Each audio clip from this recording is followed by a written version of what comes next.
Do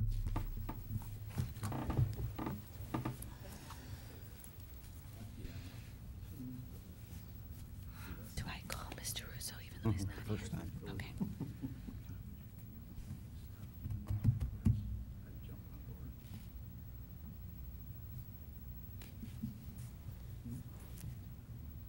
Okay, we're going to go ahead and call the November 8th, 2017 Safety and Public Properties meeting to order. Roll call, please. Mrs. Meany? Here. Mr. Russo is absent. Mr. Scott? Here. Okay, we're going to need the approval of the minutes of October 11th, 2017. I'll move to approve as submitted. And I will second. Roll call, please. Mrs. Meany? Yes. Mr. Scott? Yes. Okay, reports. We have the jail report of September 2017. Chief, any? Yeah, the monthly report is in front of you, Ms. Chairwoman. The only comment that I just want to remind people is the reason it's a September report is that our medical billings take an extra month to catch up, so Right, that's why it's a month behind. Right. Okay. Okay, any questions? No. Okay. Good. Okay, and now we'll go on to traffic enforcement. This report, Chief? You have the monthly report in front of you. Complaints that we've tried to deal with, and a specific mention of the deployment that we did on Fox Run at Councilman Scott's request. Okay. I will say that I've been on Fox Run, and it's really made a difference. Thank you very much. Everybody's really watching their speed. Thank you, sir. And I think my only other comment, when you see some of these, it seems to be people's probably just frustration with construction. And, you know, there's nothing we can do about that. I think, you know, we just want to tell people just try to be patient. You know, snow will be flying soon and we won't have orange barrels, so. The biggest one, actually, I heard a lot today was that with some of the SOM Center Road construction that's going on, they had SOM closed one lane. I know. And the traffic backups were horrendous, and there really wasn't anything anybody could do at that point, so. Right. And Carrie, any idea of like how long? Is that because of a water main break? That was a water main break. It's just north of Bainbridge Road. Right. They're using facet concrete, so it's going to take 3 days. They have it plated. You know, they're working in the day, and then they'll plate it at night. Okay. And then one other comment. I mean, you know, I always have to talk about our traffic signals. And Carrie, I just have a question. I mean, I can give you the dates, but one Monday night, I'm coming home. It's a rainy, kind of a little bit of a foggy night. I'm coming down Bainbridge. Again, the light at the Cleveland Clinic and Nestle, there's nobody coming out of there. It turns red. And it was probably about 9:15 at night. And so I'm just wondering, is this just something when the weather is kind of like that we're just going to have to accept the fact that these cameras are just going to flip into the mode? I mean, is that just part of it, that they just can't because of that kind of weather? During different weather conditions, and the fine misty rain or fog is going to cause problems with the video quality, and it would go into recall when the clarity of the video is not well enough to make a safe intersection. The recall mode is a safety safety precaution that it, you know, so it services all the. We will see we will see the situation, you know, when it's really misty snow, you know, from that we saw last year. So we would anticipate that it is going to go into recall for different weather conditions. Okay. So, I mean, I think just the residents, so they know that, you know, this is just something that, you know, is going to happen. And, you know, when you get that kind of weather, no matter what kind of camera you have, that's what's going to happen. This is, for the FLIR camera, this is what seems to affect the video quality. You know, if we had gone with the autoscope camera, it was, they have known issues with sun glare and shadows that are created on sunny days. So, you know, as we had given our presentation before to the committee, no detection's 100%. So on some bad weather days, you know, you could expect that you'll have to stop at some signals. Okay. Thank you. Do you have any questions? No. Okay, so we're going to go on to engineering. So, Carrie, I guess that's you. So we're going to go to item number 3, which is the Woodall Playground update. I know we had asked GPD to do an analysis on whether the multi-way stop sign was warranted at the intersections of Woodall Road and Delray Avenue. And I believe there obviously was a report made, and, okay, I didn't know who wanted to do it. But Carrie, you're up. I came up here to show some pictures for, they did a multi-way stop warrant analysis. It does not meet any of the warrant recommendations to put a three-way stop at that intersection. Their recommendation does include, there's a potential site distance issue at the corner of Delray and Woodall with this pine tree here on the corner. It's hard to see in this aerial here, but it appears that probably half the tree could be in the right-of-way, half the trees on private property. GPD recommends that we contact the homeowner to see if they would take it down but there's no crashes at this intersection. It doesn't appear that there was, Okay. an issue with that. If Mike has any other comments, he can add. Just want to add that based on our all-day traffic count, there was only 362 cars total passing through the intersection. So from an operations perspective, there's definitely no reason to have an all-way stop there. And as Carrie mentioned, we went back as far as we could search from crash history, and we could not find a single crash occurring at that intersection. You know, I think obviously this is my ward. I'm very familiar with that area because I walk it. And, you know, and Mr. Hobbs, I appreciate you. You know, what you guys do is you look at numbers and you look at how many cars. But I don't know if when you do these type of analysis, I mean, do you look at the fact, I think the reason why we wanted this looked at is because you have a park there. Because you have a basketball court close to the, road, and we don't want a ball to go out. And with traffic by that point in time, even if they're going 25 miles an hour, I don't think they're going to be able to stop. So I guess my question is, when you do analysis like that, do you look at, because to me this was one of why it was brought up. I mean, I could have told you that there were no accidents there, that that wasn't the issue, for me, and I really think for the committee, was more, we have a park here, and so we want to make sure that the kids that use that park, and adults, that it's going to be safe, and that if, God forbid, something like that, a ball goes out, they do, because my thinking was, at least if the people have a stop sign there, they're going to stop. And when they start up, they won't be going as fast as if they have gone all the way down. You're close to the middle to the end of Woodall Road by the time you hit that park. Mm-hmm. Yeah, always stops are not meant to be used for speed control. That's something we first need to establish.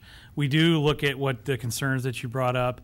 We very specifically in our review looked at a stopping sight distance to make sure that exactly the situation you just described, if something comes out onto the road, a kid comes out in front across the road, a ball comes across the road, that a driver driving down Woodall would be able to stop in time without running into them. So we have established that there's adequate stopping sight distance out there.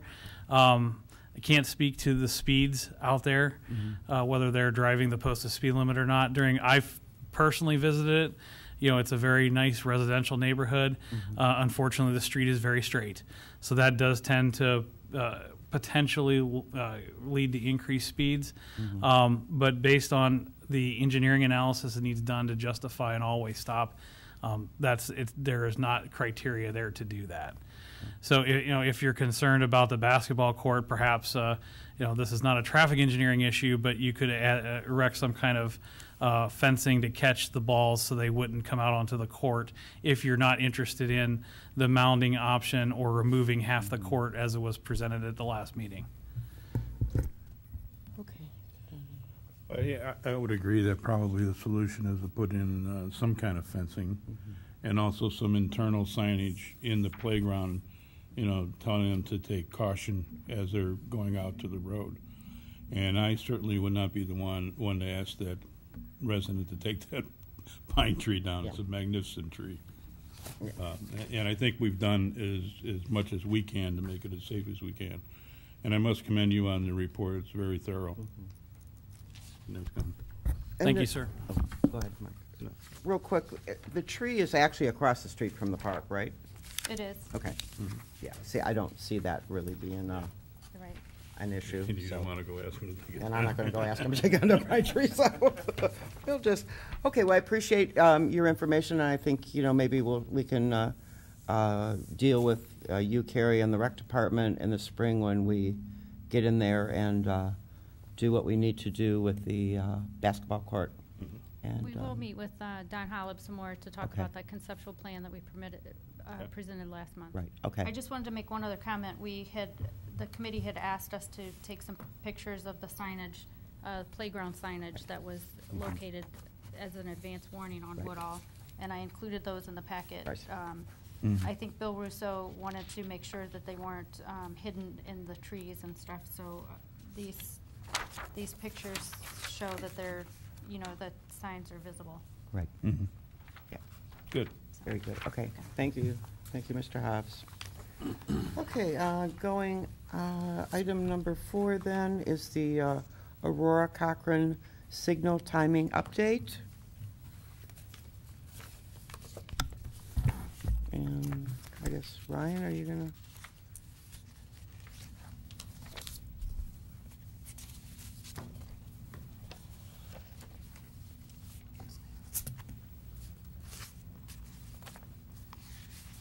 Oh, we don't have anything from the previous Okay, meeting. yeah, I was gonna say, okay. Okay, hi, Ryan. Just to follow up, we did implement, I guess we changed the schedule to maintain the longer afternoon peak hour pattern into, instead of terminating at 6 o'clock, now to 6:30. And that seems to be working out pretty good from my observations. Watched the traffic periodically around that time frame. And we continue to get a southbound surge from around a little after 6:05 to 6:10 to about 6:20. I don't know if it's, if there's some business that may start at 6:30 and it's people coming to work, or that's just a time when people leave downtown Cleveland and get home. Right. It's really weird because the traffic really slows down around 5:45-ish until that point. But that does seem to be pretty consistent. The left turn gets backed up into the through lane still, but now when the arrow comes on, it generally clears them all out, other than maybe a last couple that don't get through. But it seems pretty effective in addressing that issue and keeping Harper Road traffic. Didn't really see any other impacts to other intersections during that time frame. So my recommendation would be keep it as it is unless you've seen otherwise. Okay, no, like I say, since I drive that quite a bit, and I think I'm the one that kind of brought it up. I know, when I would look, I would never see, so you're not seeing that it's causing traffic backing up either east or westbound on Aurora Road? No, there was, it seems kind of normal. I think they have to, they do have to wait longer, but when they do get the green light, they're all clearing out. And so I did notice, like on the ramp, the left turns to get onto Harper and go northbound, that would get kind of backed up, and it seems like they're waiting. But again, there's still northbound traffic that's, coming from the south at that time. So it backs up, but they do all clear. So Okay. I mean, I think, my attitude is, if it looks like it's working and, having been one caught in that, it's flowing much better, I would just leave it as is. okay. So, thank you. Okay, next up, item number 5, this is the Hunt Club Pool demolition project, the final closeout. Carrie, I guess this is nothing major, this is just the final closeout for this project. Just the final closeout documentation. The original contract amount was $35,380. There were no change orders to the contract. There was a time extension that was requested and approved during the process of the project, but there's nothing, no dollar change. Okay. Okay, I'll move that we have the legislation prepared for council for the final closeout for the Hunt Club Pool demolition project in the amount of $35,380 and forward it to council. Okay, and I will second. Roll call, please. Mrs. Meany? Yes. And Mr. Scott? Yes. Okay, and our last engineering item, item number 6, is the status update report for the month ending October 31st, 2017. Anything you want to bring to the committee's attention, Carrie? Wanted to give a couple updates on some projects that are ongoing right now. The Dominion East Ohio gas line replacement project is happening on Solon Road right now. There has been some delays with the traffic there while they're working. They are proposing to do some night work in the intersection of Solon Road and Cochran Road from November 13th through the 22nd. Hopefully that work will alleviate some of the traffic congestion while they're working in the intersection by doing that work at night. Right. They do have to bore their pipeline near a culvert close to Cochran Road on Solon Road. They're going to use a temporary signal and direct one-way. They'll have one lane they'll maintain two-way traffic in one lane. Okay. So expect delays in that area. Okay. The Bainbridge Road culvert project, they've been waiting on a reinforcing steel delivery. They should be staging materials, believe next week to start that work. Copley Avenue reconstruction, that work has been completed along with Cochran Road reconstruction is complete. Bainbridge Road sidewalks is ongoing. The city-wide roof evaluation project, the last item was to install fans at Fire Station 2, and those have been installed last month.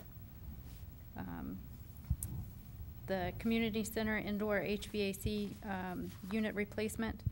Preliminary work is scheduled to start in the mechanical room late this week. The community center has posted details about the pool shutdown. The pool will shut down the week of November 20th for 2 weeks while they do the replacement. We'll put some notifications on the website, and they will have some signage. I think they already have signage available in the community center. Okay. If there's any other questions. I do have 2 items from previous meetings that I wanted to discuss. Mr. Scott had requested that the engineering department contact ODOT for the Liberty Road bridge over, or 422 over Liberty Road. They had responded that they are proposing to do a bridge painting project along the 422 corridor. That'll happen in state fiscal year 2022. So it is being looked at, but it's not going to happen right away. They won't have to sandblast it because all the paint will be off by then. Right.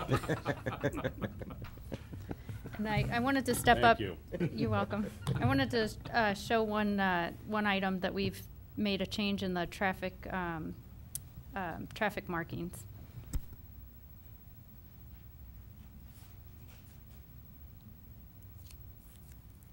At one of our previous meetings, we had changed some traffic markings at the intersection of Somme and Bainbridge. We had moved the stop bar up closer to the intersection on Bainbridge.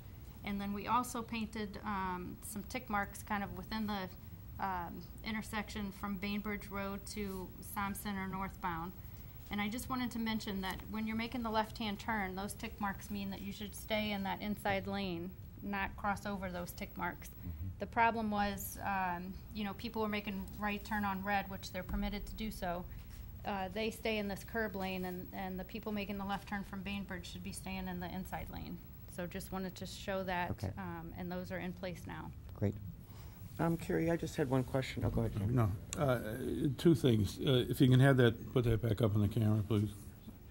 That left turn from southbound 91 onto Bainbridge Road, it's a long haul trying to get there, and people sometimes barely give themselves enough time with the northbound traffic on 91.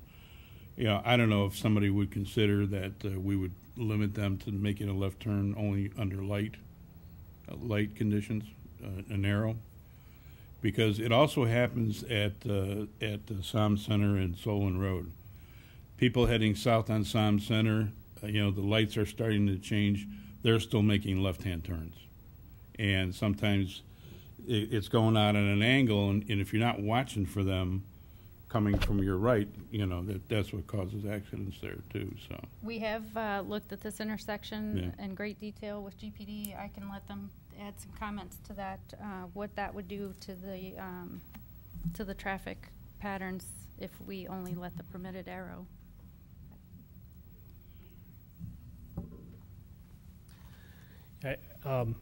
Generally, the protected only are if there is a safety issue, like you're saying, where there's crashes or it's just not a good thing to do. The downside of doing that is we typically have to provide more time because they don't, they can no longer turn on the green anymore. In some locations, like those two intersections in particular, are essentially operating at capacity during the peak hours, so there's no more time to give them. We would potentially risk backing up traffic in those left turn lanes by doing that because they would only have a shorter period. However, like I know I came down there, coming to this meeting, you can only turn on the arrow anyway. When it's busier, you can't make that turn. Yeah. So it could be possibly where we get into doing something. There is a new, I think Independence is using a flashing yellow arrow, which allows you to make it protected only during certain times of the day and permissive at other times of the day. And at southbound 91, there's always one extra car that tries to get through. And that's usually when the Solon Road people are starting to make their left-hand turn. Right. And that's a problem. Yeah. So it's something we could look into. Okay. There are some options there. Just to consider it. Yeah. Okay, thank you. And then, Carrie, real quick, my question, Bainbridge Road, obviously there's going to be a lot going on there. We have the sidewalks going on, and then this culvert project. When do you think that's going to? The culvert project is going to be contained within the parking lot of the Cleveland Clinic. I know they have that portion of the lane on Bainbridge barreled off, but there should be no work in the lanes on Bainbridge. Everything's going to take place from underneath. So they'll be able to do it, off the street and under. Okay. Everything's going to be done within the culvert itself. Oh, good. Okay. Thank you. Okay. Now we got police and fire. Item number 7, the regional dispatch economic update. Chief. Yes, thank you, ma'am. Mr. Russo had asked that I do some research and give you guys an economic update as to the joining of the Chagrin Valley Dispatch Regional Council of Governments as compared to what our original estimates and forecasts were. Because our original estimates and forecasts were done at the end of 2015, beginning of 2016, so they are almost 2 years old. So I looked back at comparison between what maintaining our old dispatch would have been, what we estimated the costs for CVD were going to be, compared that to actual spending 2017 and the budget request that we've made for 2018. And it's very clear that we actually saved, over that 2-year period of time, $100,000 more than we estimated, but even more importantly, over $110,000 more than 27.9% more than the total of if we would have kept dispatch running ourselves, over $500,000 over that 2-year period of time. Not that economic savings were the reason that we made that move. Right. More, I think, to validate that the estimates that we provided for you were as accurate as we could make them. Mm-hmm. And, no estimate out past 5 years really survives, but at least for the first 2 and going into 3 years of this project, our estimates were as valid as we could have made them for you. Questions? No, I just got to say I'm glad we're saving money, but the real thing that I was worried about, and it's been proven, it works. It works very well. One of the things, and I'll give kudos to my peer next to me, one of the things that we had to establish was a quality control and a quality liaison person very early up front to deal with issues as they came up.